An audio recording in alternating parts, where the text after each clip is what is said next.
Hello साथीहरु, good morning. New day new blog. हेर्नुहोस् मेरो बिहानको काम सुरु भयो। आज दुईटा कुखुरा छ, यिनीहरूलाई छोड्दिनु पर्यो आज बाहिर। ल निस्कि छिटो,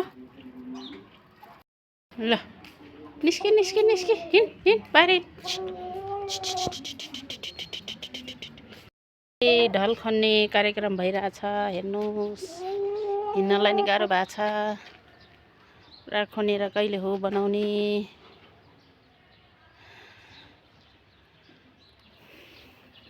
हेलो, आज देखाउनु पर्ने त खास केही छैन।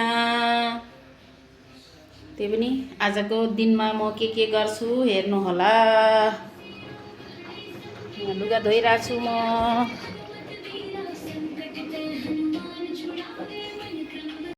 ल साथीहरु, अब म फेरि तरकारी बनाउन लागिरहेको छु।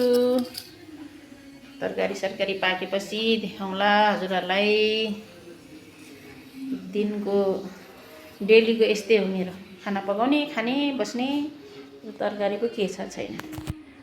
तरकारी के छ त यहाँ फ्रिजमा त बन्द मात्रै पो रहेछ त हौ।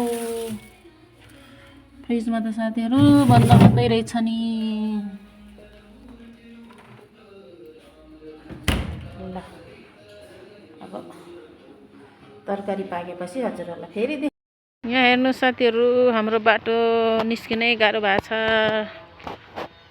ढल पाइप खनेर बिगारेर ए बा हो बनाउने कहिले हो। बाटोको अवस्था यस्तो छ। ल तरकारी पनि पाकिसक्यो, खाना नि पस्किसके। अब हामी खान्छौँ होला। त्यहाँबाट दिनभरि के गर्छौँ फेरि देखाउँला, फेरि भेटौँला साथीहरु। म चाहिँ काम परेर एकछिन बाहिर निस्केँ है। अब कहाँ जान्छु होला, भरे आएर फेरि भेटौँला। काम छ अलिकति बाहिर। साटो बाटो आइपुग्यो है हामी, साटो बाटो।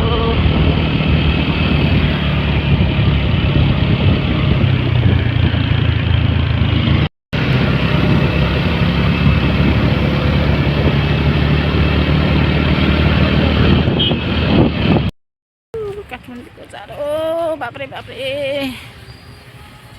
कामसाम भ्याएर नि घर आफ फर्की। हेर्नुहोस्, जाडो छ धेरै।